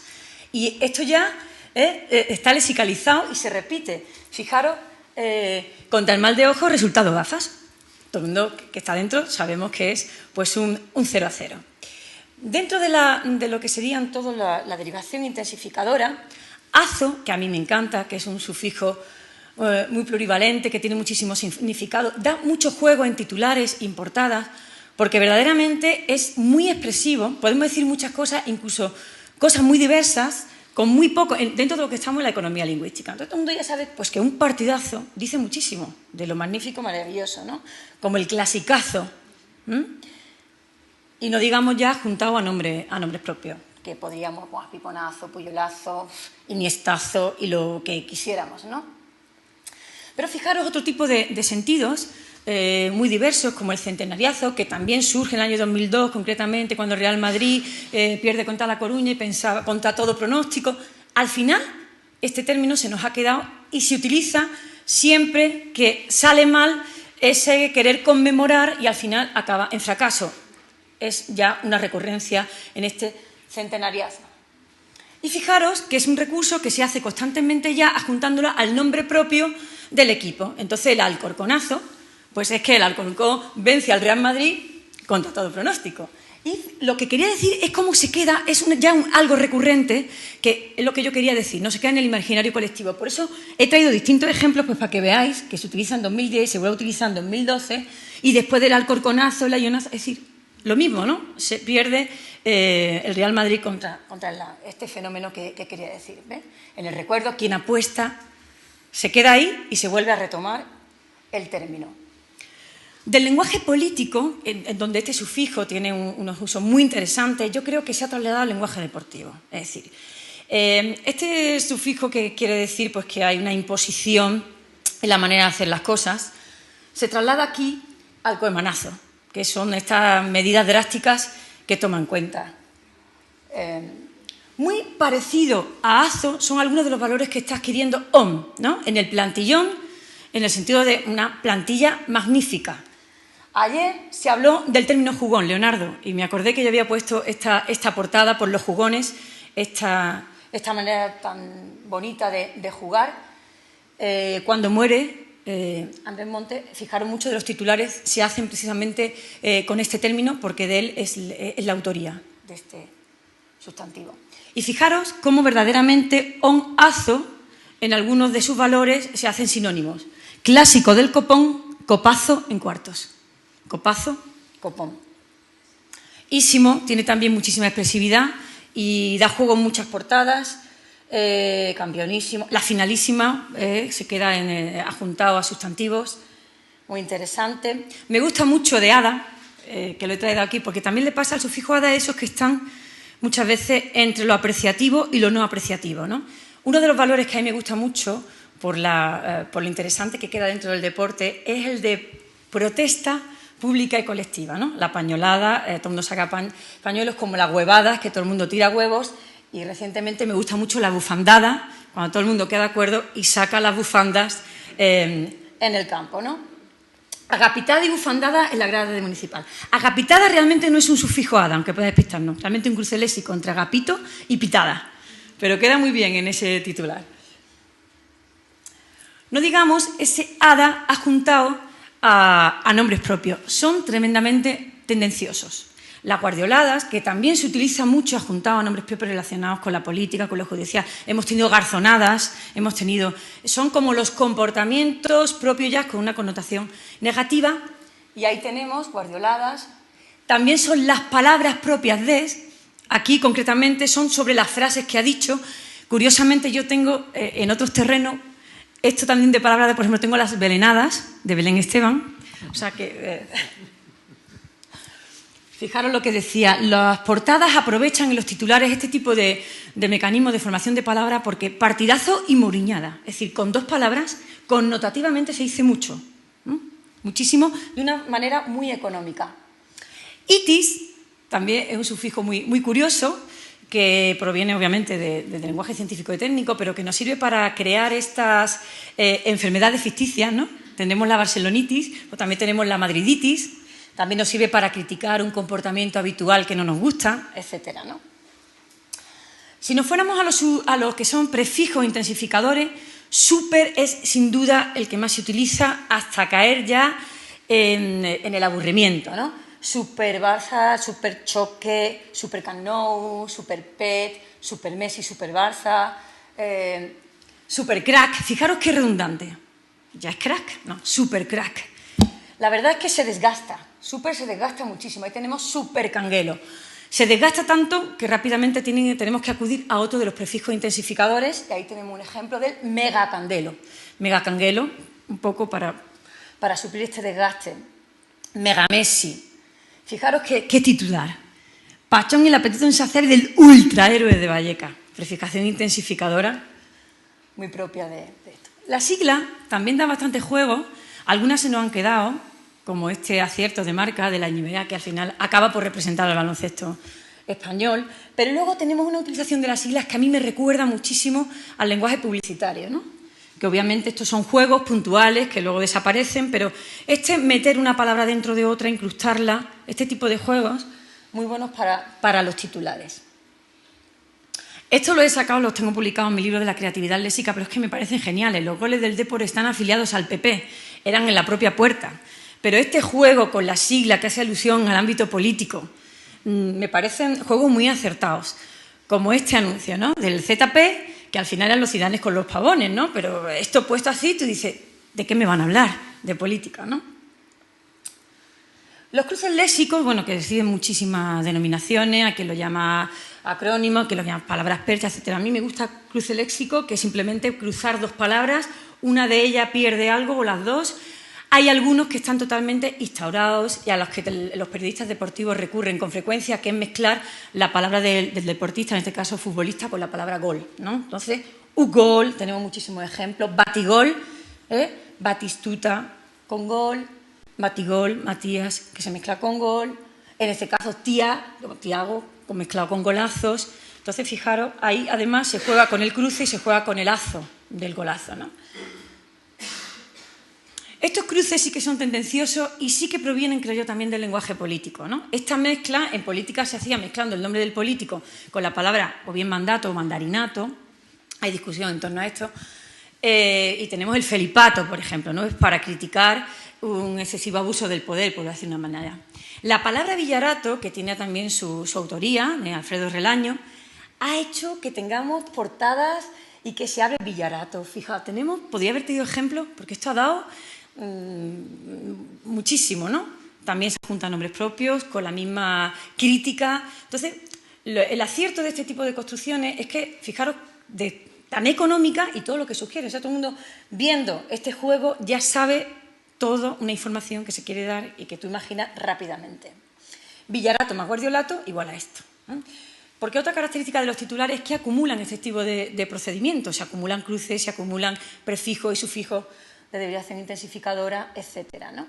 Reñalato y esportato, del daño y del exporte.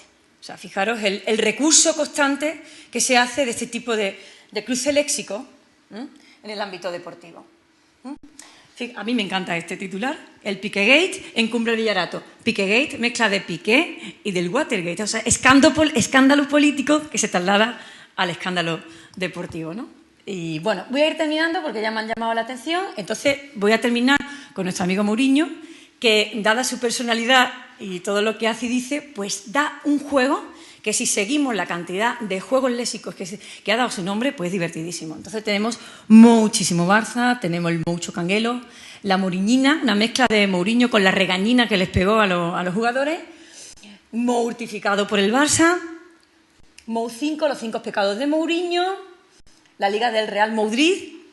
No me digáis este titular magnífico, Mourinho provoca un orgasmo en Milán. Es decir, Mourinho consigue lo que quiere, ¿no? Divertidísimo.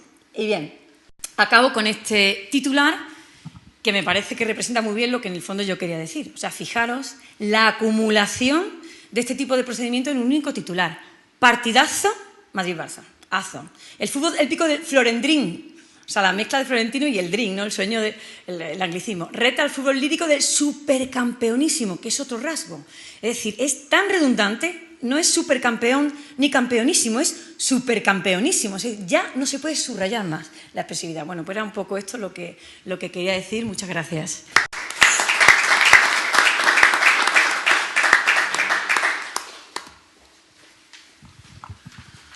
Muchas gracias, Susana.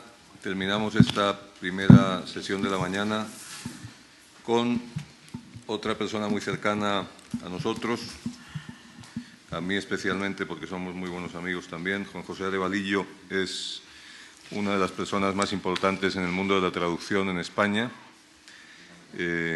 y una de las pocas personas que pueden decir en voz alta que su empresa no va para abajo sino que va para arriba. Lo dijo en Málaga delante de Susana y de mí hace unos meses. Que hay que meterse a traductor porque es negocio, o irse a trabajar a la empresa de Juan José Arevalillo. Y nos va a hablar como especialista en cuestiones de traducción, pues de su visión del mundo de la información deportiva. Muchas gracias, Alberto, y muchas gracias a ambas fundaciones por invitarme aquí. Esa primera vez, hace 20 años ya. Bueno, yo en ese momento justo tenía un año de vida mi empresa, con lo cual no estaba yo para estas lides, ¿no? Pero para mí es un placer y un honor estar aquí, sobre todo en representación del mundo de la traducción. Un mundo extremadamente necesario para todos, pero extremadamente transparente también. Si tenemos en cuenta que aproximadamente el 90% de la información que nos llega a todos durante nuestras vidas procede de traducciones, creo que queda muy clara la importancia. Y normalmente, pues en este tipo de acontecimientos no solemos estar, aunque somos responsables para lo bueno y para lo malo de algunas de las cosas que también hemos visto y veremos aquí.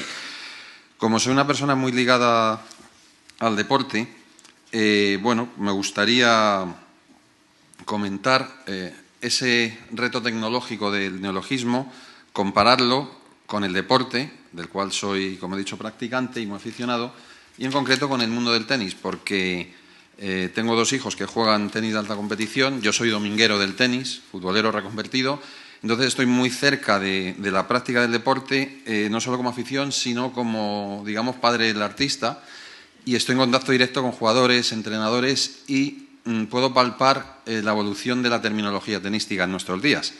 Entonces, ya adentrándome en ello, en el año 1965 yo solo tenía 5 años, con lo cual esto lo he tenido que leer. Hay una maldición no escrita en el mundo del deporte, que es que cualquiera que toca la copa antes de jugar la pierde, ¿no? Bueno, en este caso, no contentos con tocar la copa, se fotografiaron con ella y además la firmaron, la foto, con lo cual estaba escrito que en el año 65 no se ganó la Copa Davis contra Australia, tampoco se ganó 2 años después, en el 67. Dudo mucho de que se televisara, y entonces aquí tenemos a los Arilla, Santana, Gisbert, Kuder y el Bartolí, el capitán, que no consiguieron llegar a ese logro. Entonces el tenis vivía de éxitos esporádicos, de generación espontánea, como podía ser el de Santana en Wimbledon, o como en otros deportes después, Severiano Ballesteros con el golf, Ángel Nieto con el motociclismo, Paquito Fernández Ochoa con el esquí, o, como se ha comentado, Fernando Alonso con el automovilismo. Entonces, toda esa terminología se empezaba a descubrir en el momento que aparecían estas figuras. Y obviamente esa terminología estaba en inglés. Comentaba hace unos días en Radio Marca Matías Prats que él, aficionado al tenis, cuando iba a jugar a un club de Madrid que se llama el Apóstol Santiago, él iba en el metro con su raqueta de tenis en una bolsa de deporte y le miraba a todo el mundo como si fuera un bicho raro. Y es verdad que era un deporte entonces muy elitista. Empezó a salir de esa élite un poco con influencias como la de Manolo Santana, por ejemplo. Y tan elitista era que prácticamente pasaba desapercibido en las noticias hasta que había algún acontecimiento de índole nacional como era una Copa Davis. Entonces, yo recuerdo en el año 75 como dice aquí el titular, una dramática victoria de Orantes que clasifica a España cuando jugó contra Gran Bretaña en creo que eran cuartos de final de Copa Davis. España iba ganando 2-1, nos quedamos 2-2 y en el tercer partido jugaba Orantes contra un jugador desconocido, más o menos entonces se llamaba Taylor, pero que cuando jugaba, como pasa en la Copa Davis, por su país, echaba el 1000%, ¿no? Iba ganando Orantes 2-1, remontó, y digo remontó porque no solo empató, sino que superó el marcador, tuvo 3 pelotas de partido con su propio saque este jugador Taylor, y perdió las 3 gracias a 2 passing shots de Orantes, y a partir de ahí consiguió remontar el partido. Pero antes de remontarlo, antes de comentarlo, aquí se puede ver en este mismo artículo, marcado en naranja, expresiones inglesas referidas a lances del juego, ¿no? Era bastante habitual. Bueno, la desgracia de estar el último en la lista es que me han ido pisando varias cosas, ya hablaremos tú y yo luego, Paco, por cierto, y bueno, estamos aquí de furgón de cola. El maestro Juan José Castillo estaba retransmitiendo este partido y a él se le deben frases tan célebres como la bola entró, que luego incluso se utilizó en algún anuncio relacionado con el tenis. Presa de la emoción de ese partido, se despachó con un impagable set ball, match ball y, tardan en salir para darle más emoción, eliminatoria ball. Era un juego, un guiño fático, y a mí me llegó porque yo tenía 15 años y se ve que ya en los genes llevaba algo que me decía, preocúpate de esto, interésate, y se me quedó grabado esa expresión, ¿no? Bien, era otra época en la que normalmente este era el lenguaje del tenis. Muchas palabras en inglés. origen típico del tenis. Después se empezó a popularizar y tuvo la eclosión mayor en el año 2000 cuando ganamos por fin la Copa Davis, curiosamente contra Australia también. A partir de aquí el tenis ya, digamos que se populariza, se socializa, llega a todos y rápidamente el idioma en ese momento, nuestro idioma no evoluciona, reacciona y empieza a traducir prácticamente sin ningún esfuerzo todos esos términos que antes eran crípticos, quitando set, que eso ya no va a haber nadie que lo mueva prácticamente, aunque se dice manga, yo oigo muchas veces la segunda, la tercera manga, pero obviamente se dice set. Passing, por passing shot, yo he oído ya muchas veces pasante, pero es verdad que esa ha perdurado, passing, y no creo tampoco que cambie, pero todas las demás tienen una equivalencia ya en español directamente. Otra que cuesta un poquito es liftado, que es un poquito de engendro, ¿no? Se ha utilizado el inglés y se le ha añadido el sufijo. Aunque en argot tenístico se habla de peso, tirar una bola con peso es tirar una bola liftada. En el caso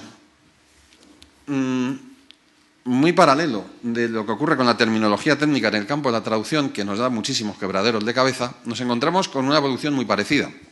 Voy a centrarme en lo que es la palabra localización. No sé si algunos la habrán oído, es algo muy, muy, muy concreto y muy típico en el campo de la traducción, es algo más que traducción y procede no del término local en inglés, como se podría esperarse, sino de otra palabra que es local, que es el conjunto de convenciones diferenciadoras, culturales, lingüísticas e incluso regionales, no necesariamente de un idioma, sino de una cultura lingüística. Pensemos en el orden de fechas inverso del inglés, en las notaciones horarias y el código de colores, que todo eso distingue idiomas o culturas. Bien, pues esto es lo que abarca la localización, porque la localización no es solo traducción, es la adaptación de un producto informático o de una página web a el idioma o cultura de destino. Por supuesto, la traducción tiene una parte muy importante, pero hay algo más que eso, hay un componente técnico también que hay que tocar, el código del programa, para que cuando entramos en un ordenador podamos trabajar con una interfaz de usuario en nuestro idioma.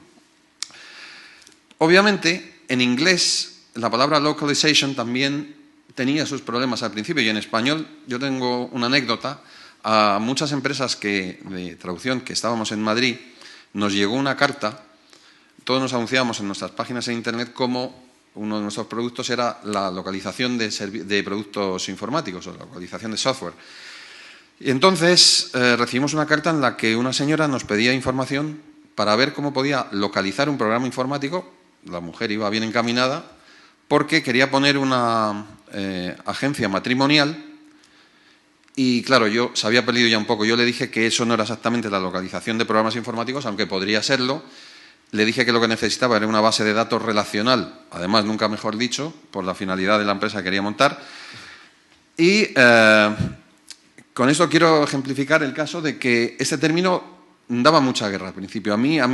Para mí fue algo especial este término y yo creo que, bueno, habría habido lo que más habría parecido al significado real, no tendría todo el componente técnico, pero naturalización, por ejemplo, habría sido algo eficaz, pero ya a estas alturas de esto no lo va a cambiar nadie porque en el sector todo el mundo no solo habla de localización, sino que habla de L10N, ¿no? Empieza por L, acaba por N y entre medias 10 letras. Quizá para que lo entiendan menos los demás y parezcamos más especialistas, ¿no? Como suele pasar. Hay una cosa muy importante en el campo de la localización que es, para el sector de la traducción, que es que lleva las decisiones empresariales, permite entrar al traductor a tomar incluso decisiones, porque el paso previo a la localización es en el desarrollo de un producto que se llama internacionalización, en la cual hay que crear un producto lo más neutro en el plano lingüístico, cultural y técnico para que después se pueda localizar o adaptar a esa cultura. Entonces ahí tiene que ver mucho el traductor por una sencilla razón, porque ahí se mueve bastante dinero. Y entonces, gracias a esta disciplina, el traductor pasó un poco de la trastienda de las empresas técnicas a estar incluso en la mesa de toma de decisiones. Bien, pues nos encontramos al principio, todas estas palabras las hemos sufrido en mi empresa y las hemos sufrido casi todos en el sector, incluso siglas, ¿no? Muchas son reconocibles, algunas de fácil traducción, otras no tanta. Lo más normal es que en nuestro sector la cuestión terminológica se decida por las decisiones del cliente. El cliente te envía un glosario nada sofisticado bilingüe, son listas en inglés y en español o el idioma que corresponda, que tú tienes que seguir. Y ya ahí está la capacidad del traductor para intentar convencer o educar incluso a ese cliente que normalmente está en una situación de superioridad y quiere imponer lo suyo a toda costa. Pues en un principio nos decían, no, esto se deja así en inglés, que es como se dice. Vale, es como se dice en inglés. Yo siempre les decía, en esto hay que hacer la prueba de los padres o la prueba de los abuelos. Que si yo le voy a mi madre, que en paz descanse, y le decía, es que nos hemos comprado un hub, pues se me quedaría mirando muy fijamente, como diciendo, a este muchacho le pasa algo. Pero si yo le hubiera dicho que lo que me había comprado era un concentrador, probablemente no lo habría entendido, pero en los genes de la palabra habría pensado, bueno, es algo que concentra algo. Pero seguro que habría entendido más que si hubiera dicho hub, ¿no? Pues este es el problema con el que nos encontramos. Es curioso la evolución de algunas siglas, como el ISDN del principio y ISDN, que se ha convertido en algo muy habitual, como es el RDSI, otras no han evolucionado, como ADSL, SAI, abajo a la izquierda, como sistema de alimentación interrumpida del UPS o UPS del inglés, y otras más. Entonces, no me quiero extender mucho más, porque si no me va a castigar Alberto, y decir las conclusiones, podrían ser muchas más, pero algunas relacionadas con lo que he comentado. Ese término español termina apareciendo indefectiblemente, por generación espontánea incluso, cuando esa disciplina, ya sea el tenis, en este caso la propia localización, se socializa o se populariza, como lo queramos llamar, y llega a toda la sociedad que tiene que entender lo que se está diciendo. Nosotros traducimos muchísima documentación desde las instrucciones de montaje de un frigorífico, por ejemplo, de un sistema de aire acondicionado, a sistemas de radiología, y debe entenderse claramente, evitando el término inglés en la medida de lo posible. Es verdad esa reticencia de los técnicos al principio, que te dicen, no, es que se dice así. Insistimos, no se dice así. Se puede decir de otro modo, por mucho que digáis que se diga así. Esa posición de superioridad con la cual se imponen los fabricantes, no voy a mencionar ninguna marca obviamente, pero la terminología informática está bastante influida por un fabricante en el que todos estamos pensando, con decisiones a veces muy sospechosas en cuanto al uso terminológico, incluso a veces también impuestas por limitaciones de nombres de marcas comerciales, como el uso que en un principio en América, y aquí incluso en los glosarios de esta empresa, que te obliga a traducir mouse como mouse, cuando aquí todos decimos ratón, ¿no? Y todo proviene de un uso de mouse que estaba registrado como una especie de marca al principio. Ese desconocimiento lingüístico y terminológico de algunos fabricantes a veces no está también exento de cierta desidia y desinterés, porque es que les da exactamente igual. Lo que quieren es que su producto salga en la fecha convenida y cómo vaya, mejor o peor, no les preocupa mucho. A nosotros los traductores obviamente sí nos preocupa, porque somos agentes pasivos y activos de esa terminología. Pasivos en el sentido de que muchas veces nos la imponen, nos guste o no nos guste, y activos en el que muchas veces también reaccionamos, e incluso somos proactivos y reactivos en este sentido, e intentamos convencer al cliente de que eso no es lo más adecuado. Y para eso nos basamos mucho en nuestras principales referencias. ¿Por qué? Porque si tú a un cliente le espetas que es que eso viene en el DRAE, o que lo dice la Fundeu, o que está en el IATE de la Dirección General de Traducción de la Unión Europea, el cliente ya baja un poco de su pedestal y, como normalmente muchas veces no tiene ni idea, se calla. Entonces yo animo a la Fundeu a que siga con esta labor, porque sobre todo esta inmediatez que nosotros necesitamos los traductores, la RAE obviamente reacciona con mayor lentitud, como es lógico, pero esa inmediatez, esa urgencia de la Fundeu realmente nos da la vida en nuestro sector. Nada más, muchas gracias, y esto es lo que quiero decir. Muchas gracias, Juanjo. Si es verdad que es la primera vez que tenemos a un traductor en una de estas reuniones organizadas por la Fundación San Millán y la Fundeu, y soy consciente también de esa queja vuestra de que en los grandes congresos internacionales de lengua nunca se ha invitado a los traductores, que sois una pieza clave en todo lo relacionado con el buen uso o el mal uso del español. Bueno, a las 12 empieza la siguiente mesa redonda, son las 12 menos 25. Si les parece, empezamos ya con el turno de palabra de las personas que hemos estado aquí, y si Álvaro nos tiene preparado algo de la gente que nos está siguiendo por el streaming, pues seguimos con eso. Sí, hola. Me toca a mí. Una pregunta para Juan José sobre hasta qué punto influye el hecho de que se implante la superioridad esa de la que has hablado, de la palabra extranjera sobre la española. ¿Hasta qué punto tiene que ver el hecho de que haya cierto miedo, crees tú, por parte en este caso del periodista, a que se le mire como que no sabe de la materia si emplea el término español en lugar del extranjero? Y pienso en la Fórmula 1, como antes comentó Alberto, ¿por qué decir warm-up es como mejor que decir calentamiento o vuelta de calentamiento o safety car, mejor que coche de seguridad? Y por otro lado, bueno, pues el hecho de que también, y otra pregunta, los falsos amigos para un traductor, que es justo un caballo de batalla importante y que es fuente de muchas impropiedades léxicas en el lenguaje deportivo. Pienso en liga doméstica o en lesión seria en vez de grave. ¿Y qué te parece todo eso? Sí, efectivamente, el falso amigo es uno de los mayores enemigos con que se puede encontrar el traductor.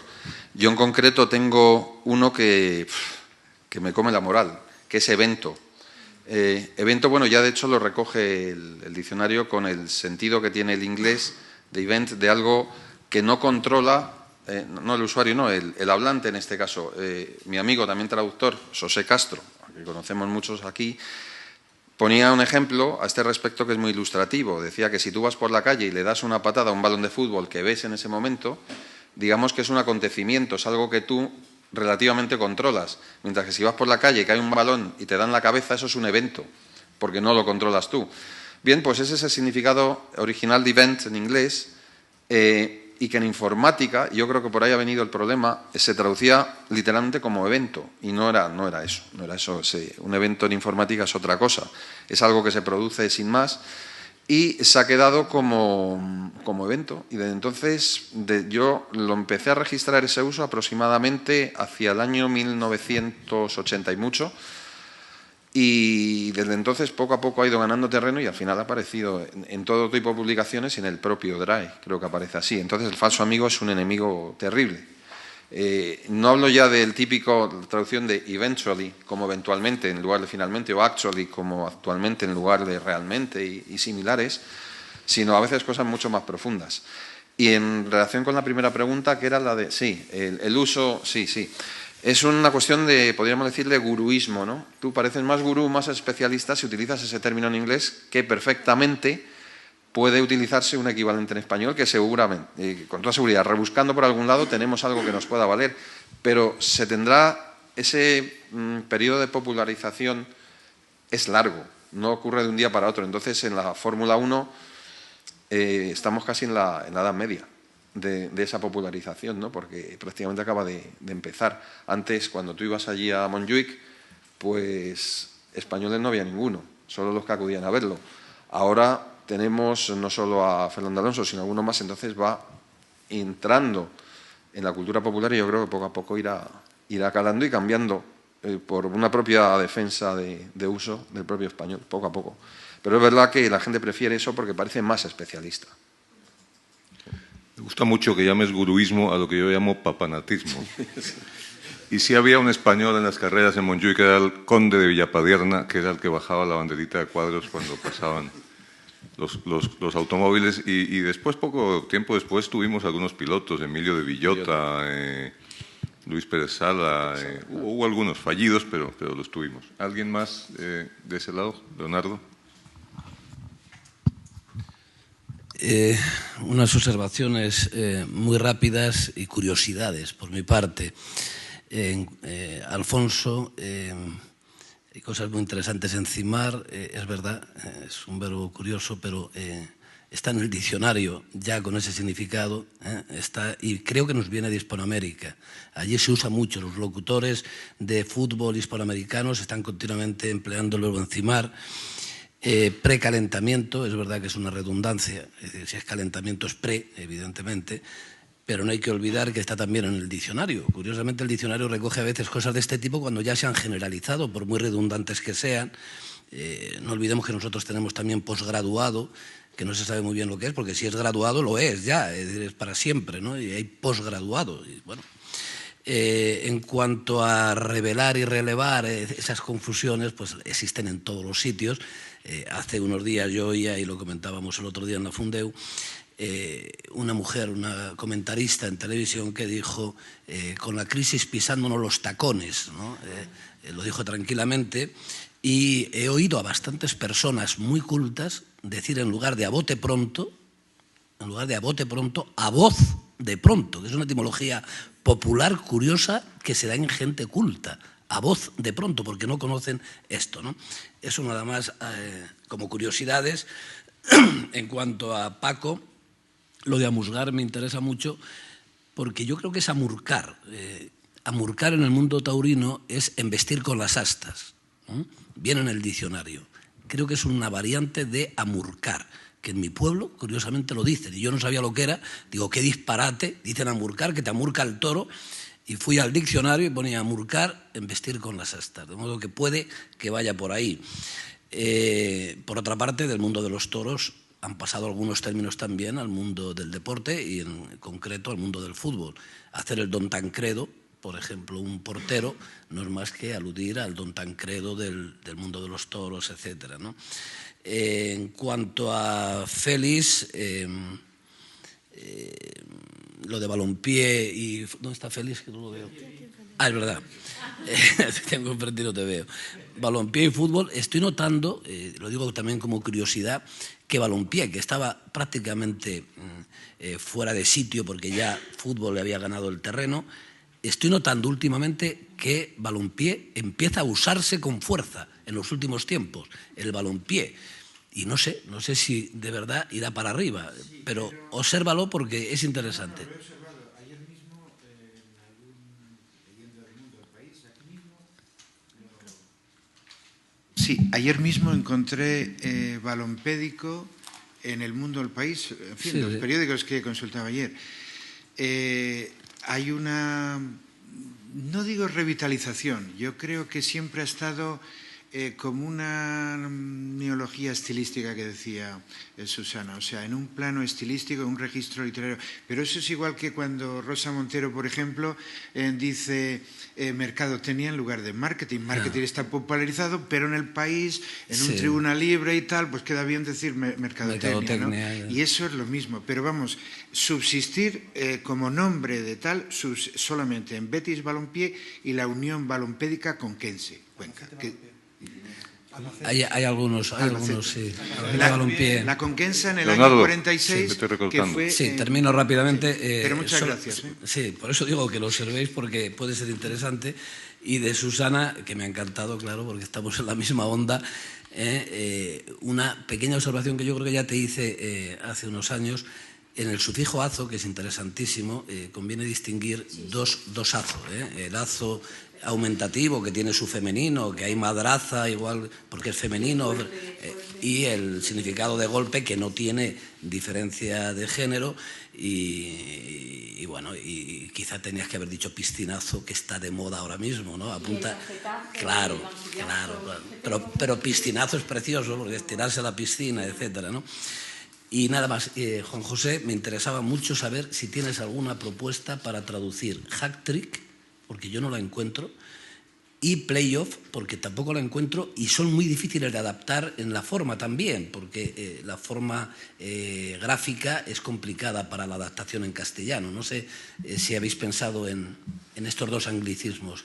En hat-trick, sí, claro, yo el que más me gusta es el de triplete. Sí.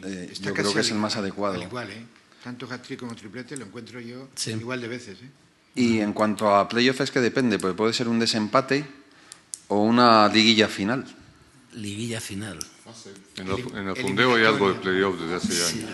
Fase por eliminatoria. Perdón, tenemos muy poquito tiempo. Es que hay varias posibilidades, sí. Sí, por favor. Fase por el título, Leonardo. Yo solo quería preguntar qué habría que hacer con algunos deportes minoritarios muy tradicionales, y ahora pienso, por ejemplo, en las artes marciales como el judo, como el kendo, que tienen una terminología muy específica, muy ligada a un idioma, en este caso al japonés, pero seguro que hay otros deportes en que pasa 3/4 de lo mismo. y además que vamos, que hasta los árbitros, digamos, están totalmente en inglés y aunque se popularicen un poco, es cierto que enseñando pues hay, yo qué sé, las llaves, hay primera de cadera, segunda de cadera, tercera de cadera, pero ahí sí que ya no es el papanatismo de decirlo en japonés, sino que es hablar con propiedad de algún modo, ¿no?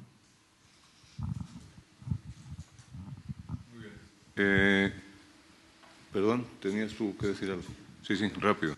Yo es que tengo un contencioso con la Copa del América o America's Cup que se ha mencionado aquí, porque una de mis primeras relaciones profesionales en una empresa multinacional informática que se dedicaba, en este caso, a facilitar los ordenadores para el control de algunas embarcaciones de la Copa del América, me salió esto. Y yo, claro, de Madrid toda la vida no tenía ni idea de temas náuticos y llamé, no había internet, estamos hablando de finales de los 80, llamé a la Federación Española de Deportes Náuticos y allí, que el teléfono debía de sonar una vez a la semana, lo cogió un señor que se explayó como 1 hora y media enseñándome qué era la Copa del América, qué era el Challenge del que se hablaba y demás, que yo no entendía, y me dijo claramente que por mucho que se dijera America's Cup, que es la Copa del América, que la América, no Copa América, porque Copa América sí es el torneo de fútbol, pero Copa del América era el primer barco que ganó esta competición.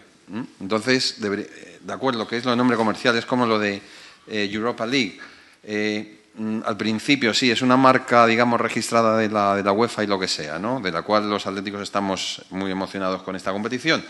Pero yo ya empiezo a ver, normalmente, y algo muy natural, ya es una reacción casi también espontánea, es la Liga Europa, que es mucho más fácil para cualquiera. Esa prueba de la madre que yo decía, ¿no?, del Europa League, dirá así algo de Europa, pues la Liga Europa tendrá tranquilamente. Entonces, hay mucho de papanatismo, efectivamente, también. ¿Tenemos algo, Álvaro, o no? ¿Le puedo decir una cosa, Francés? No, espérate, sí, ahora mismo, pero le preguntaba a Álvaro si hay algo o no. Aquí rápidamente, cuando habéis comentado de hat-trick, de hecho es un triplete. No han tenido ninguna duda en decir que un hat-trick es un triplete. Es lo que están comentando por aquí. Lo que pasa es que el triplete también se aplica, me parece, a conseguir 3 títulos. Ha conseguido el triplete como el doblete. Tenemos ahí una polisemia un poquito complicada, ¿no? Paco. Sí, lo que has comentado, Francés, yo creo que eso es el proceso natural de todas las disciplinas. Es decir, se introduce el tenis y aquí nadie le hace caso, salvo Matías Prats, que era el único que iba a jugar. En el momento que sale un ganador, empieza todo el mundo a interesarse y a difundirse el tenis. Y al principio se utilizan los términos que trae ese deporte consigo. El judo, las artes marciales, que son minoritarias, que hablamos los periodistas una vez cada 4 años, cuando hay algún oro en no sé cuánto, y dice, ¿y quién es este? ¿Y qué deporte es este? Pero mira, es español, como hay que sumar, pues ahí, imagínate que un judoka nuestro pues empieza a ganarle a todos los chinos y a todos los japoneses, entonces llegará un momento que a lo mejor se le sigue, y entonces que si el hipón, que no tenemos ni idea lo que es, que si pone la espalda, no sé cuánto, pues ya eso yo creo que es el proceso lógico, primero de que los periodistas le den difusión y después de ir adaptando esos medios, y normalmente la difusión llega por los triunfos, porque esto es deporte y la gente lo que quiere es ver ganar a los suyos, ¿no? Muchas gracias a todos. Hemos acabado con tiempo suficiente. Félix, no tienes tiempo de decir nada más. Venga, di lo que quieras. Sí, medio minuto. Se ha dicho Liga de Europea, ¿vale? Liga de Europa, sí. Liga de Europa. Liga Europa. Yo he leído Euroliga, la Euroliga. Eso es en baloncesto.